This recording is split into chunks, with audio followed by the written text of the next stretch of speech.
দুনিয়াতে আল্লাহ পাক আমাকে বানায় পাঠাইলেন।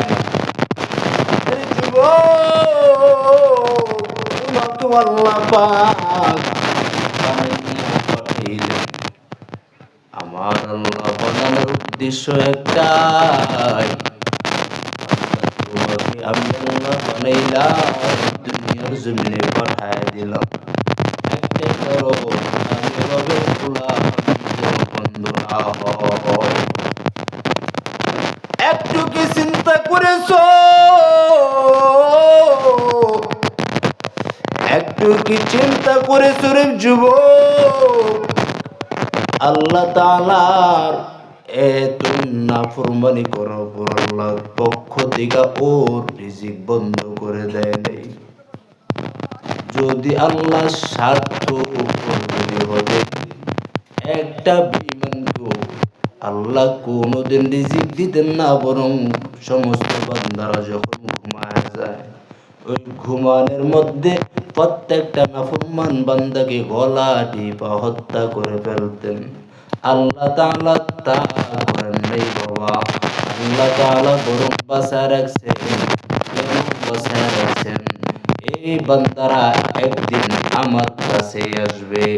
আমি রব, যখন বান্দারা আমার আল্লাহর কাছে আসবে, আমি আল্লাহ এমন খুশি হব, একটা মা সন্তান হারানো সন্তানকে যতটা খুশি হয়ে যায়, তার চাইতে কোটি গুণ আমি রব্বে কারীম আমার একটা হারানো পথ ভোলা বান্দা যখন আমি আল্লাহকে আল্লাহ বইলা ডাক দেয়, আমি আল্লাহ শেষ রাত্র বুঝি না, আমি আল্লাহ দিনও বুঝি না, আমি আল্লাহ কোন সময় বুঝি না। আমি আল্লাহ তাআলার দরবারে যখন রাত এসে ডাক দিবে, দিন যখন এসে ডাক দিবে, বান্দাটা আমি আল্লাহকে আল্লাহ বইলা ডাক দিতে দেরি হবে। বান্দার ডাকে আমি আল্লাহ সারা দিতে বিলম্ব করব না।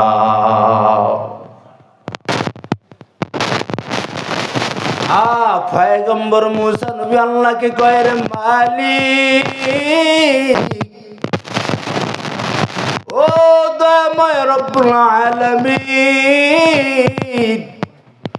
আপনি কি দেখেন না ফেরাউন ওর জ্বালা যন্ত্রণায় ঘরেও থাকতে পারি নাই, ও এত জ্বালান জ্বালায় ও জ্বালানি সহ্য করতে পারে না। একটা মুহূর্তের জন্য আপনি করলে তো শেষ হয়ে যায়। আল্লাহ কয়, রে মুসা, ও মুসা, তুই কি জানো এই ফেরাউনকে কে খাওয়ায়, এই ফেরাউনকে কে পালে, এই ফেরাউনকে কে তার আসবাবপত্র সব দেয়? মুসা নবী কয়, আল্লাহ ফেরাউনের সমস্ত দায়িত্ব সব কিছু মৌলা আপনার পক্ষ থেকে আসে, আপনি সব কিছু দান করেন, আপনি খাওয়ান, আপনি লালন পালন করেন, আপনার পক্ষ থেকে রিজিকটাকে দান করেন। আল্লাহ কয়, রে মুসা, আমি এত কিছু দেওয়ার পর ওই ফেরাউন আমি আল্লাহকে গালি দিতে দ্বিধা করে না। আর মুসা, তোমার মতন বান্দাকে, তোমার মতন বান্দাটাকে গালি দাও তো কোন আশ্চর্যের বিষয় না। যে আল্লাহর তো কিছু খায়, যে আল্লাহর তো কিছু নাজ নিয়ামত পাইলাম রে মুমিন, ওই আল্লাহর গোলামি তো করা দরকার, ওই আমার মাওলা পাকের কুদরতি সিজদায় পড়ে থাকাটা তো দরকার। আমার আল্লাহ পাক মুমিনদেরকে ছাড়বেন না, ছাড়বেন না রে যুবক। আমার আল্লাহ মুমিনদেরকে এমনিতে ছাড়বেন না, বরং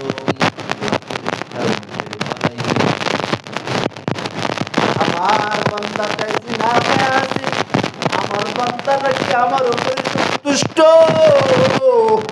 আমার বান্দাটা আমার উপরে খুশি না নারাজ, আমি আল্লাহ একটু পরীক্ষা করবই করব।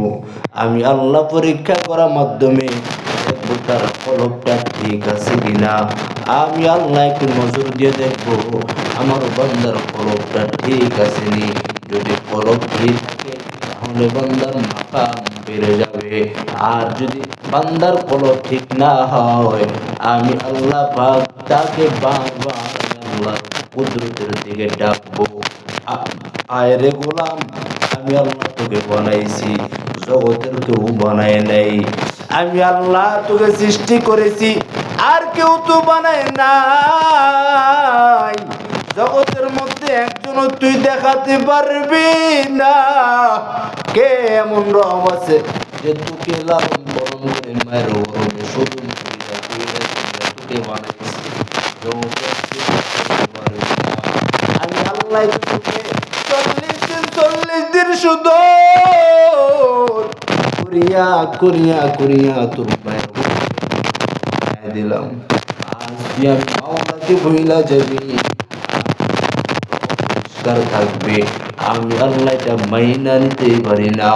ও বাবারা, ও বৃদ্ধ বাবারা, একটা মুরগি যখন ডিম থেকে বাচ্চা ফোটে, যখন ইগল বড় বড় সিলগুলো যখন বাচ্চাগুলোদেরকে থাবা মাইরা নেবার জন্য আসে, যখন হাজির হয়ে যায়, ওই বাচ্চাগুলো কোনো না ভাইয়া মায়ের ডানার তলে ঢুকা যায়।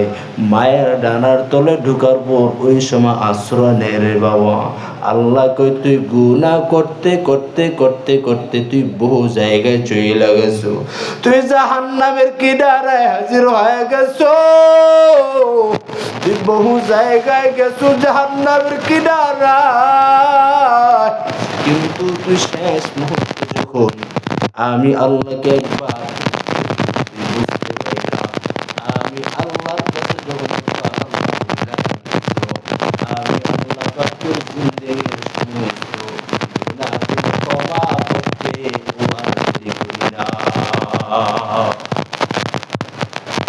ওই আল্লাহকে চিনো,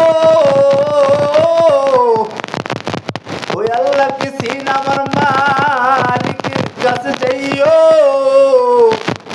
যদি আল্লাহকে না চিনা যান বাবা, কবরের ঠাই হবে। আপনার সাথে ভালো ব্যবহার করবে না। আপনি কি আলেম নাকি মুফতি সাহেব নাকি মুফাসসির নাকি মুহাক্কিক, কে কোন মুফতি সাহেব কোন নেই। যদি আপনি কবরের মধ্যে যান, এক নম্বর হলো রবের নবীকে। তিনটা প্রশ্ন দিতে পারেন বাবা, দেওয়ার সঙ্গে সঙ্গে আর যদি তিনটা প্রশ্ন যদি না দিতে বড় রে যুবক, তাহলে কবরটা এতটাই সংকীর্ণ, এতটাই কবরটা আমার চাপা মারবে, আমার গান ফজরের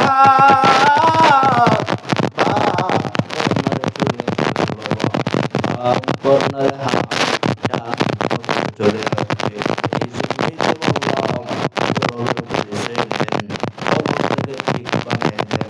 এর জীবন তোমাকে বলতেছি, এই কলবটা ঠিক বানানোর জন্য একা একা সম্ভব হবে না রে যুবক।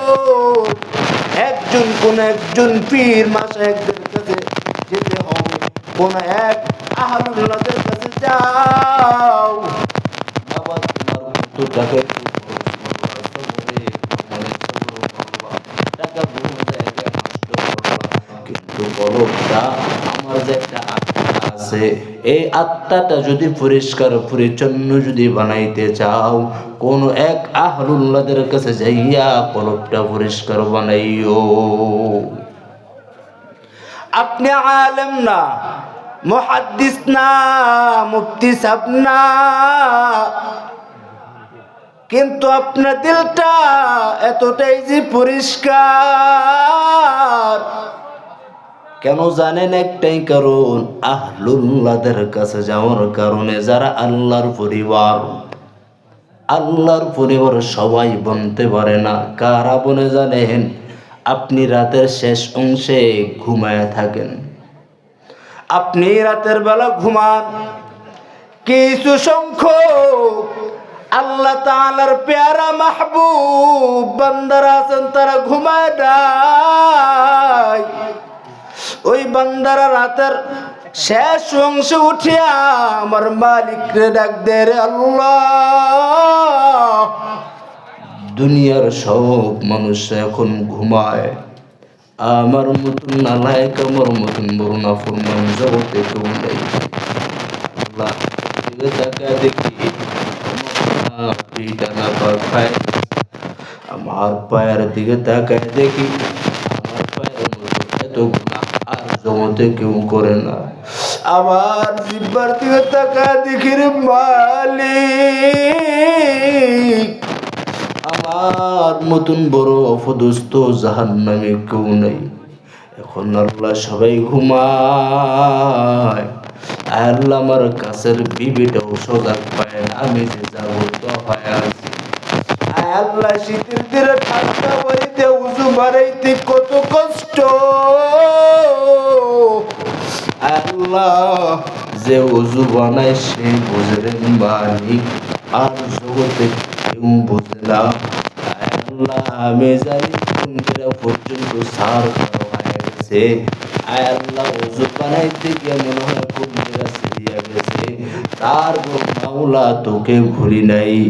আল্লাহ শেষ রাত্রে যেহেতু তুমি জাগ্রত বানাইয়াই দিছো, আল্লাহ আপনি আমাকে আপনার পেয়ারা বান্দা না বানায়া কবরের দেশে ডাক দিও না। ওরা আল্লাহর পরিবার হবে না রে যুবক, কে হবে? তুমি ডাকুন আল্লাহকে, ওরা ডাকে।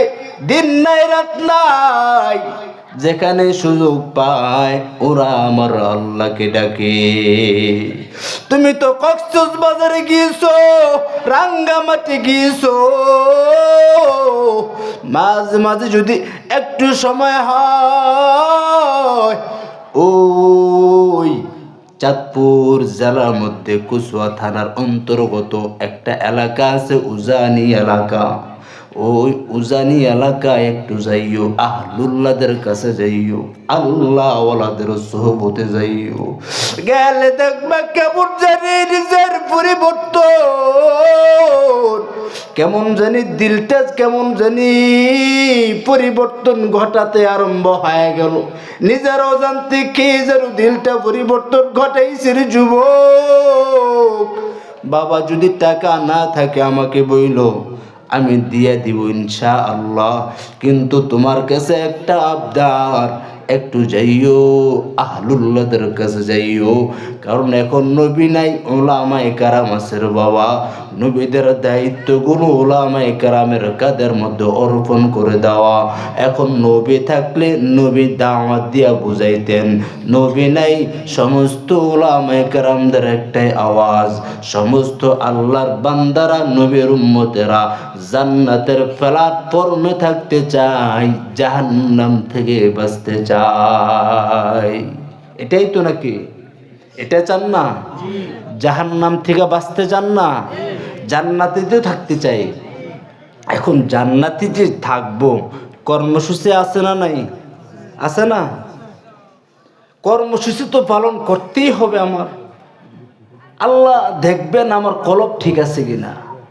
যদি কলব ঠিক থাকে, কলবটা যদি আয়নার মতন যদি চকচক হয়ে যায়, ওই কলব দিয়া মাওলার কুদরত দেখতে পারো।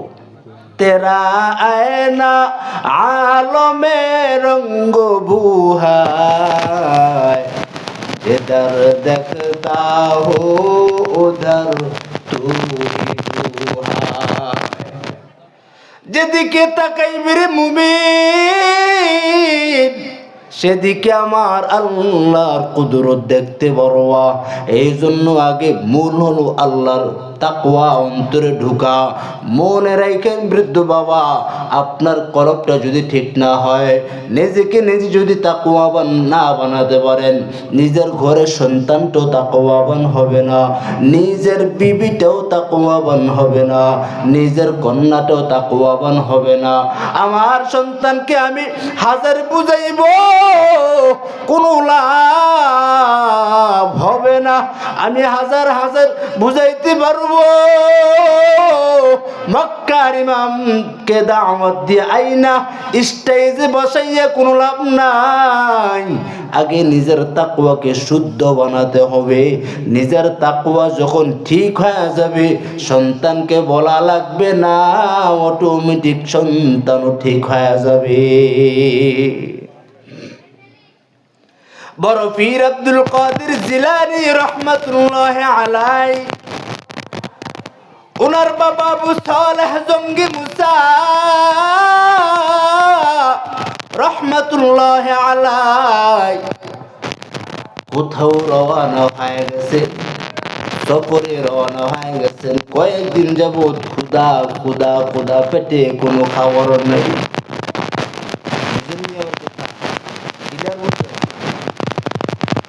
পেটের মধ্যে কোনো খানা নাই।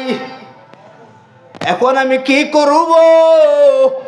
পানি তৃষ্ণার্ত লাগছে। আবু সালেহ জঙ্গি মুসা রহমাতুল্লাহি আলাইহি ওই নদীর কর কিনারায় নাই মা পানি, এক চুমুক দিয়া হাতের মধ্যে নিয়ে পানি পান করতেছে। হঠাৎ করে দেখতেছে পানির স্রোত একটা পথ ভাইসা ভাইসা ওর সামনে হাজির হয়ে গেছে।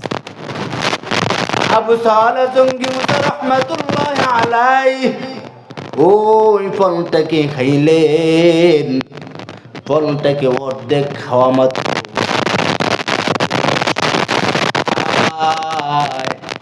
আমি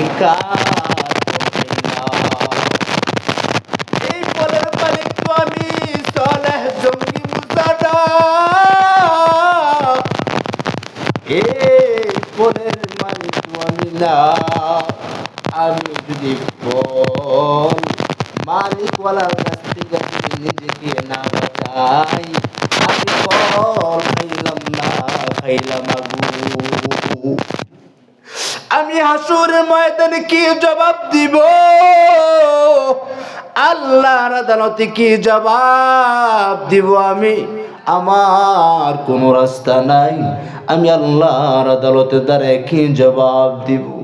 যে স্রোতে ফলটা আসলো, ওই স্রোত দিয়া আবু সালেহ জঙ্গি মুসা রওনা হয়ে গেলেন।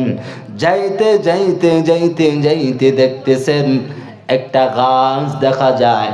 যে ফলটা খাইলেন, এই ফল, এই গাছের মধ্যে প্রত্যেকটা ঝড়ের মধ্যে এই ফলটা ঝুলায় আছেন।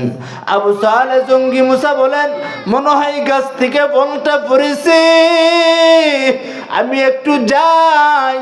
এই ফলের গাছের মালিক কই? ঘরের মধ্যে প্রবেশ করে নাই, বাহির থেকে সালাম দিলেন, আসসালামু আলাইকুম ইয়া আহলাল বাইত। সালাম দিয়ে বললেন, ও ঘরওয়ালা ভাই, আপনি কে আছেন? আল্লাহর বান্দা ফলের মালিক ওলা ডাক দিয়ে কোকের ভাই, কেন আসছো? এত ডাকা ডাকি কেন তুমি করতেছো? বলে, একটার কারণে ডাকা ডাকি করবার সে, আপনি একটু ঘর থেকে বের হয়ে আসেন। আসার পর বলে, এই গাছটা কি আপনার? বলে, হ্যাঁ, আমি একটা ফল আপনার কাছ থেকে না বইলে আমি খেয়ে ফেলছি। নদীর স্রোতে ফলটা ভাসমান। ফল ওই পানির থেকে উঠাইয়া অর্ধেক খাওয়ার পর মাথার মধ্যে চিন্তা হয়ে গেল, এরে আমি কার ফল খাইলাম? হাসর ময়দানে কি জবাব দিব আল্লাহর আদালতে? এই জন্য হাজির হয়ে গেছি। ফলের গাছের মালিক ছিল খুব আল্লাহওয়ালা। ওই লোকটাও ডাক দিয়া কয়, এরে কত মানুষ তো আমার কাছ থেকে ফল চুরি কইরা খেয়ে নেয়, কোনোদিন তো জিজ্ঞাসাবাদ করে নাই। আমার কাছ থেকে কত পশু পাখিরা পর্যন্ত ফল খায়, কোনোদিন তো ওই পাখিটা ওইসা প্রশ্ন করে নাই। কত মানুষ ওই গাছ থেকে ফল পর কত মানুষ নিয়ে যায়, তাও কিছু বলি না। এই লোকটা দেখা যায় বড় তাকওয়াবান, আমার আল্লাহকে বড় ভয় পায়। এই তার মধ্যে আল্লাহর তাকওয়া ঢুকানো আছে। আল্লাহর বান্দা ডাক দিয়া কয়, রে যুবক, তোকে সারা যাবে না, মাফ করব না, কিন্তু ক্ষমা করব একটা শর্তের বিনিময়। আয় হায় কি শর্ত! ফল খাইলাম, মাপ চাইতে আসলাম, আবার শর্ত ব্রেকেটের মধ্যে লাগাই দিল শর্ত। ও আল্লাহর বান্দা, কি শর্ত একটু বলবেননি? কষ্ট হয়? কি শর্ত লাগাইলেন? কি আবার শর্ত? বলে একটা শর্ত, আমার ঘরে একদিন না, 2 দিন না, দীর্ঘ 12টা বছর আবার ঘরে থাকতে হবে। কোনো টাকা দিতে পারবো না, খাবার ঘুরবা, আমার ঘর বাড়ি পাহারা দিবা, এটাই তোমার দায়িত্ব। আল্লাহর বান্দা আবু সালেহ জঙ্গি মুসা ডাক দিয়া কয়, রে মালিক, একটা ফলের কারণে যদি আল্লাহ 12 যুগ কেন, 12 বছর কেন, 12 যুগও থাকতে পারি, দুনিয়ার কষ্ট মেনে নিতে পারবো, জাহান্নামের আগুন কিঞ্চিত মেনে নিতে পারবো না। আবু সালেহ জঙ্গি মুসা রহমাতুল্লাহ আলাই ওই ঘরের মধ্যে শর্ত অনুযায়ী থাকা আরম্ভ হয়ে গেল।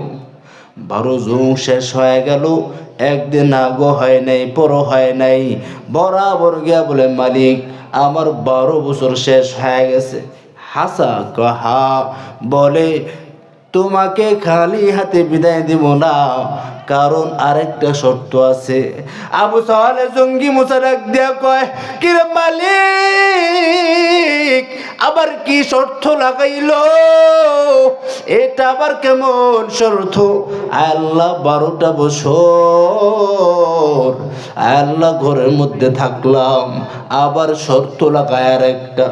মালিক ডাক দিয়া কয়, রে আবু সালেহ, তুমি রাতের বেলায় যখন উঠতা, আমরা সবাই তো ঘুমায়া থাকতাম, আমি নিজে দেখতাম তোমার রুম থেকে কান্নার আওয়াজ আসতো, বেশি বেশি আসতো, আর তুমি একটাই দোয়া করতা, আল্লাহ, একটা ফল খাওয়ার কারণে যদি, ও মালিক, একটা ফল খাওয়ানোর কারণে যদি 12 বছর কেন, 12 যুগ যদিও শেষ হয়ে যায়, আমার লাইফ সেটেলও যদি এখানে শেষ হয়ে যায়, তাও আমার জীবনটা বিলায় দিতে তৈয়ার, কিন্তু আল্লাহ মাফ না পর্যন্ত তুমি আমাকে মত দিও না। মালিক ডাক দিয়া কয়, রে আবু সালেহ, তুমি কি বলো নাই? ডাক দিয়া কয়, ও দুনিয়াওয়ালা আমার মালিক, হ্যাঁ বলছিলাম। আবু সালেহ মুসা জঙ্গি মুসা বলেন, কি আপনার আরেকটা শর্ত? বলে, আমার শর্ত হলো, আমার একটা কন্যা আছে। কি কন্যা? আমার কন্যা আছে অন্ধ, কানা, আমার কন্যা আছে লুলা, চোখে দেখে না, অন্ধ, বোবা, কথা বলতে পারে না, আমার কন্যা আছে লুলা, হাঁটতে পারে না। আয় আল্লাহ! আবু সালেহ জঙ্গি মুসা ডাক দিয়ে কয়, ও দয়ার মালিক, কেমন পরীক্ষায় পালাইছো রে আল্লাহ! আল্লাহ, একটা ফল খাইলাম, আল্লাহ, ফল খাওয়ার কারণে 12 যুগ 12 বছর কাটায় দিলাম, 1 যুগ, এরপর আবার শর্ত লাগাইলো বিবাহ করা লাগবে। আয় আল্লাহ, ও মালিক, 1000 কষ্ট সহ্য করে নিতে পারবো, কিন্তু জাহান্নামের আগুন সহ্য করে নিতে পারবো না। আবু সালেহ জঙ্গি মুসা রাজি হয়ে গেলেন। বুঝাতে চাইছিলাম তাকওয়াবানের ঘরে কি হয়, তাকওয়াবানের ঘরে আল্লাহ তাকওয়াবান ঢুকায় দেয় রে বাবা।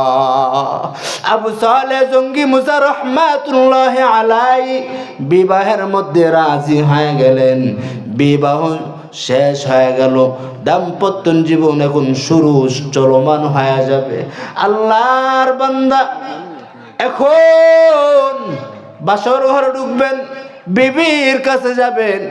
ঘরের মধ্যে ঢুকার সঙ্গে সঙ্গে সালাম দিলেন, আসসালামু আলাইকুম ওয়া রাহমাতুল্লাহ।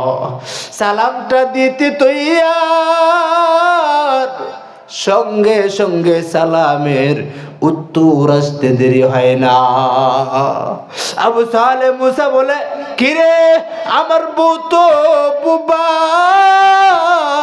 আমার বউ তো কথা তো বলতে পারে না, এখন সালামের জবাব আসলো আবার কোথার থেকে জানি না। আল্লাহ কোন কারিশমা তুই ঘটাইতেছ রে আল্লাহ। আল্লাহর বান্দা ব্রেক হইয়া আবার উল্টা পিঠে রওনা হয়ে গেলেন। শ্বশুর মেয়ে বলল, আমার বউ বোবা, অন্ধ লুলা হয়ে গেছে, তিনটা জিনিস নাই। এখন দেখি আমার বউর কাছে তিনটা গুণই আছে, কারণ সালাম দিয়ে ঢুকছি, আমার বিবি আমাকে না দেখলো তো আর হইতো না, দেখার কারণেই তো সালাম দেওয়ার পরেই তো সালামেরও জবাবটা নিছে, আর আমি যে আসছি আসার কারণেই তো চোখ দিয়ে দেখলো। অথচ আমার শ্বশুর মেয়ে বলল আমার কন্যাটা অন্ধ, জন্মান্ধভাবে অন্ধ। কেন বুঝি নাই। আবার ব্রেক রওনা হয়ে গেছেন। গেটের মধ্যে শ্বশুর মেয়ে দাঁড়ায় গেল, এরে জামাই মিয়া একটু দাঁড়াও, আমার খোলাসা দিল থেকে কথাটা একটু শুনে নাও। কি কথা আপনার? এক যুগ না দুই যুগ না 12টা বছর এক যুগ কাটায় দিলাম আপনার ঘরে, আবার শর্ত লাগাইলেন আবার আপনার কন্যাকে বিবাহ করা লাগবে, আবার বললেন তিনটা জিনিস নাই, তাও মানলাম। এখন যদি সব আছে, এখন যদি আবার যাই, না জানি আবার কোন কারিশমা আপনি ঘটায় দেন, না না যেতে পারবো না, এটা আপনি কোন ধরনের কথা বললেন? শ্বশুর মেয়ে ডাক দিয়া কয়, ও আবু সালেহ তুই কি জানো আমার কন্যাকে আজ পর্যন্ত কোনো বেগানা পুরুষ দেখা নাই, আমার কন্যাকে কোনো বেগানা পুরুষ তো দূর কথা ঘর থেকে বের হয় না, এই জন্যই বলেছি লুলা, ঘর থেকে কোথাও বের হয় না, আমার কন্যার চেহারা কেউ দেখে নাই, আমার মেয়েও দেখে নাই, এই জন্য বলেছি অন্ধ। আর আপনি কেন বললেন কানে শুনে না? বলার কারণ হলো আমার মেয়ে কোনোদিন কোনো মাহারাম লোকের কথা তার কানের মধ্যে আওয়াজ পৌঁছে না। এই যে দেখেন মাওলার পুরো কেমন কুদরত, আল্লাহ তাআলার কেমন কারিশমা, কেমন তাকওয়া নিয়ে চলছেন, আল্লাহ কেমন জীবন সঙ্গিনী দান করছেন। আর আমার মাওলা পাক ওই ঘরের মধ্যে ওই বড় পীর আব্দুল কাদের জিলানী রহমাতুল্লাহি আলাইহি পয়দা করেছে। হ্যাঁ, এমনিতে কেউ দামি হয় নাই, এমনিতে কি বড় বড় বড় বড় মুহাদ্দিস মুহাক্কিক কেউ দামি হয় নাই রে বাবা। যেত বড় বড় আল্লাহ ওয়ালা দেখেন, কারো না কারো দোয়া আছে, হয়তো মায়ের দোয়া আছে, না হয় বাবার দোয়া আছে, না হয় কোনো মুরব্বীদের দোয়া আছে, না হয় কোনো ওস্তাদের দোয়া আছে, আছেই একজনের না একজনের দোয়া আছে রে বাবা।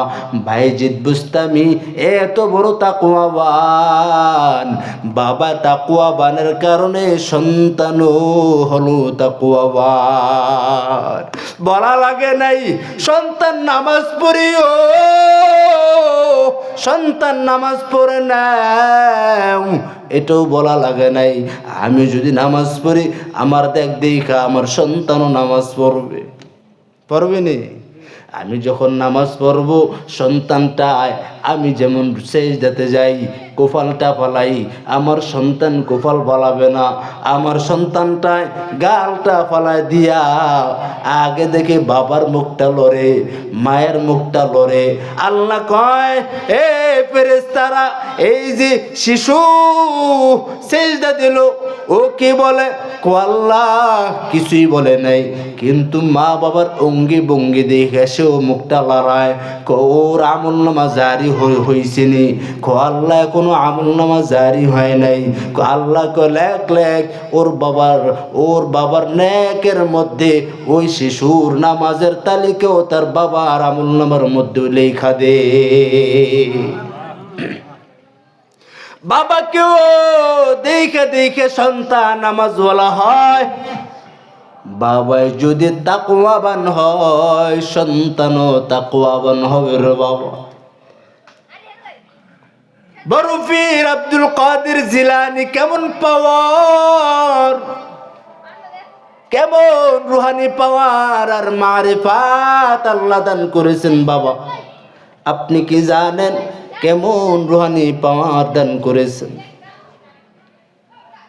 আমরা যদি জানতাম তাহলে কোনোদিন একবেলা নামাজও কাজা করতাম না, ওনার মতো পথে চলতাম। কেমন করে উনি আল্লাহ ওয়ালা হয়ে গেছেন, কেমন করে উনি বড় বড় বড় বড় বড় মাপের দোয়া পাইলেন। মা যদি আজকে জানতাম, কোনোদিন ভিন্ন পথে আমরা চলতাম না রে বাবা।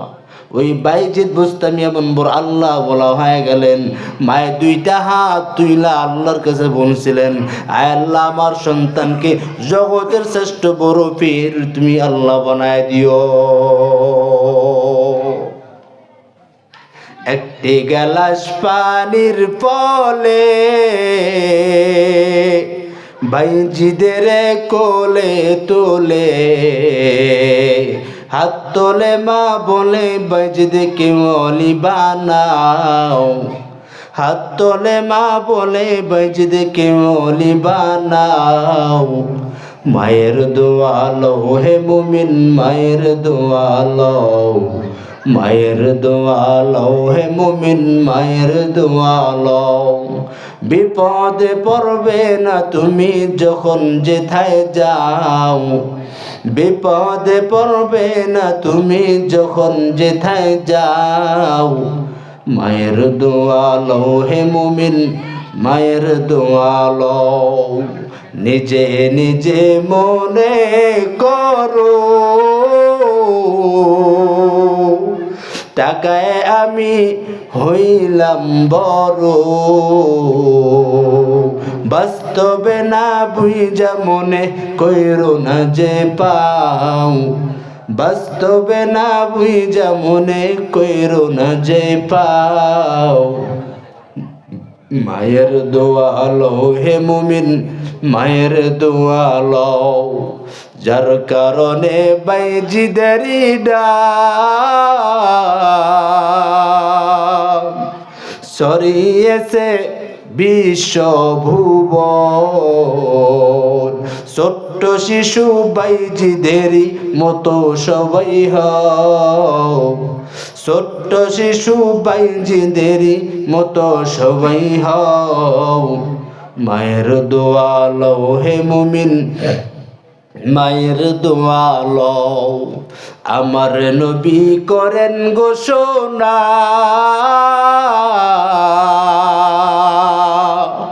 মায়ের দোয়া বৃথা যায় না। আমার নবী করেন ঘোষণা,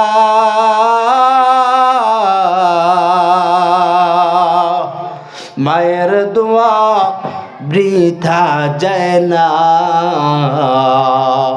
সন্তানের করবে দোয়া মাকে বলে দাও, সন্তানের করবে দোয়া মাকে বলে দাও। মায়ের দোয়া লও হে মুমিন, মায়ের দোয়া লও। খেদমতে মা দর ফেদর কুন সুবহ শাম, তাকে বাসি দরুদ আলম নেকুনাম। মা বাবার খেদমত করিও, যদি খেদমত করার মতন করতে পারো। মা যদি আসমানের দিকে হাত তুইলা দেয়, বাবাই যদি হাত তুইলা দেয়, হবা দোয়ার কারণে জগৎ শ্রেষ্ঠ ওলি। আর যদি মা বাবাই হাত তুইলা করে বদদুয়া, হবা বান্দা জাহান্নামী। মনে রাখিয়েন, আমার আপনার মায়ার নবী কিন্তু ছিল বড় এতিম, ছিল না? বাবাকে দেখতে পারে নাই। জন্মের পর আম্মা জানকে হারাইলেন 6 বছর বয়সে, এমনটাই হারালেন বাবা। মাকেও হারাইলেন, বাবাকে জন্মের 6 মাস আগে হারায় বিদায়। 8 বছর বয়সে দাদা আব্দুল মুত্তালিব কো বিদায়, সব একাকার বিদায়। নবী আমার এখন একাকার হয়ে গেছেন। ওই মায়ের নবী মায়ের নাম নিয়েছেন 3 বার, বাবার নাম নিয়েছেন 1 বার। আমার নবী কয়, উম্মতেরা মা পাইলে দুয়ার দরওয়াজা খোলা, বাবা পাইলে দুয়ার দরওয়াজা দুটোই খোলা। যার মা আছে বাবা নাই, তার দরওয়াজা একটা বন্ধ একটা খোলা। আর যার মা বাবা দুনিয়াতে কেউ নাই, তার দুয়ার দরওয়াজা দুটোই যে বন্ধ। খেদমত মা বাবার করো, খেদমত মা বাবা, খেদমত মা বাবার করো, খেদমত মা বাবা। বুঝে সে মা কি জিনিস, দুনিয়ায় মা নাই যার।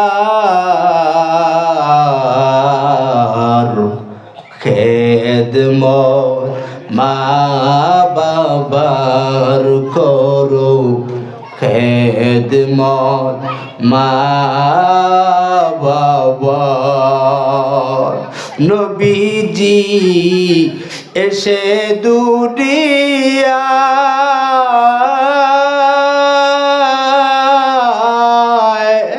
বাবাকে দেখিতে না পায়।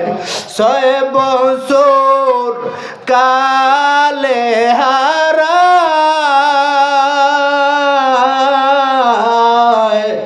6 বছর কালে হারায়।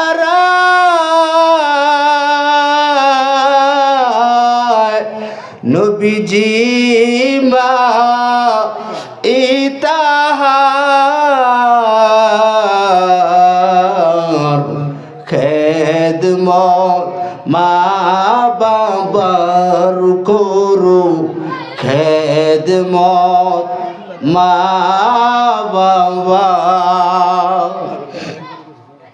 নিজেকে যদি আগে তাকওয়াবান বানাতে পারেন, তাহলে সন্তান গুরু হবে তাকওয়াবান।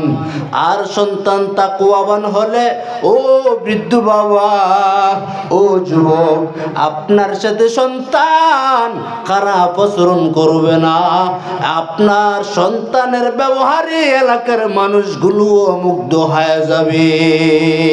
একটাই কারণ, আপনি তাকওয়াবান হওয়ার কারণে আল্লাহ তাআলা ওই আপনার সন্তানের মধ্যে এমন একটা রাডার তৈরি বানায় দিবেন রে বাবা, আপনি টেরও পাবেন না।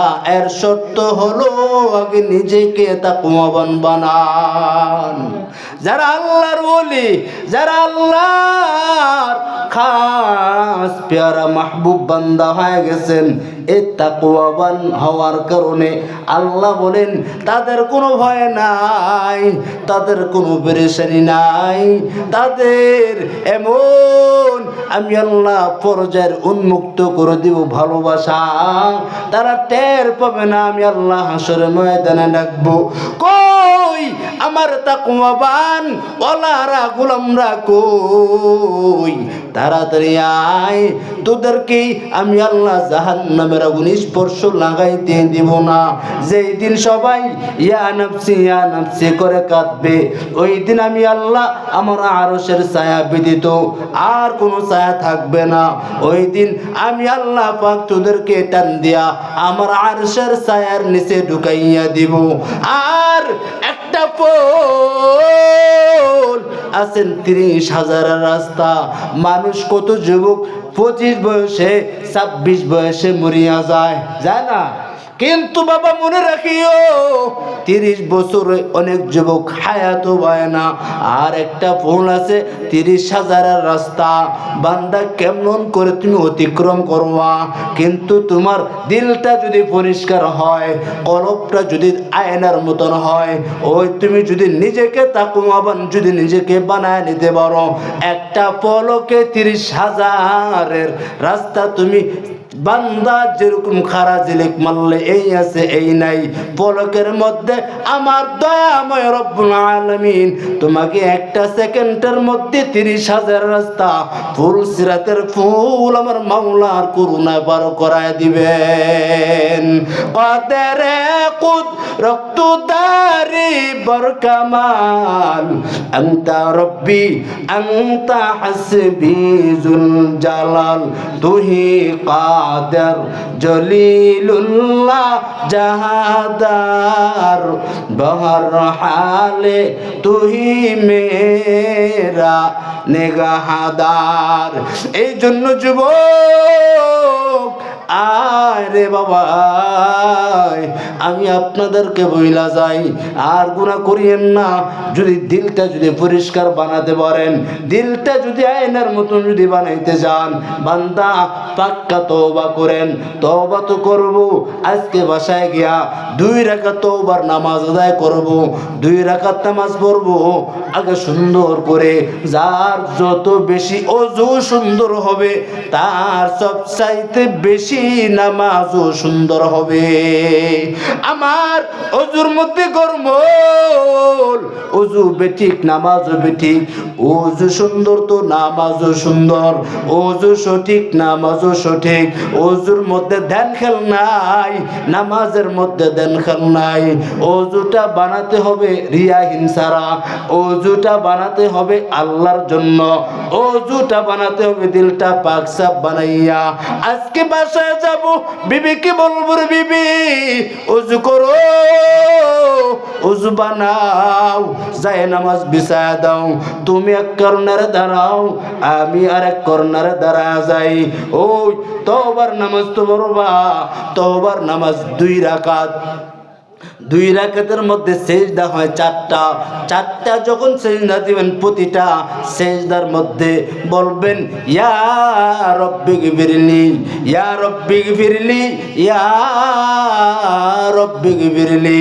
আপনি তওবার নামাজ শেষ করবেন তো মুনাজাত দিয়া, গালটাতে আপনার চেহারা মধ্যে মুছার আগে আগে আমার মহান রব্বে করিম আপনার গুনাহ যদি সমুদ্রের পানা পরিমাণ হয়, আল্লাহ তাআলা একটা মুহূর্তে ক্ষমার ঘোষণা করে দিবেন। ইয়া ইলাহি মুঝসে মুঝকো दूर कर, ताके देखो मुझ में तुझको एक नजर। या इलाही तू मेरा माबूद है, या इलाही तू मेरा माशूक है। এই যে এখানে সাদা দাড়িওয়ালারা বসে আছেন, জানা তো যায় না কোন সময় কোন টাইমে না জানি মরণ হয়ে যায়, জানিনি। এই জন্য ও বৃদ্ধ বাবা, আপনারা আমার দাদার বয়সের লোক, নানার বয়সের লোক, এ যুবক, তোর মন চাই যৌবনের সময় খেলা খেলতি, আমার কি মন চায় না তোর চাইতে আমার 1000 গুণ বেশি ভাই, কিন্তু আমার দিলে আল্লাহর ভয় ঢুকা, তোর দিলে আল্লাহর ভয় কেন ঢুকা নাই? আমি বুঝি না। তুমি গুনাহ করো, গুনাহ করো, আপত্তি নাই আমার, কিন্তু হিসাব কইরা গুনাহ করি ওরে যুবক, আমি জাহান্নামের আগুন সহ্য করতে পারবো কিনা? তুই যতটুকু জাহান্নামের আগুন সহ্য করতে পারবা তত পরিমাণ গুনাহ তুমি করিও, কোনো আপত্তি নাই আমার। আর যদি বলো হুজুর আমি না না না গুনাহ করব না, কারণ জাহান্নামের আগুন সহ্য করতে পারবো না, যদি এটা বুঝো আজকে বাসায় যাবা, বাসায় গিয়া 2 রাকাত নামাজ পড়তে রাজি আছি তো সবাই? কয় রাকাত? কয় রাকাত পড়বো তো ইনশাআল্লাহ। যদি দিলটা যদি পরিষ্কার হয়, আয়নার মতন যদি বানাতে চান, খাঁটি তওবার নিয়তে 2টা হাত আমার আল্লাহকে দেখায়া দেন। আল্লাহ রাব্বুল আলামিন, আল্লাহ গভীর রাত, আল্লাহ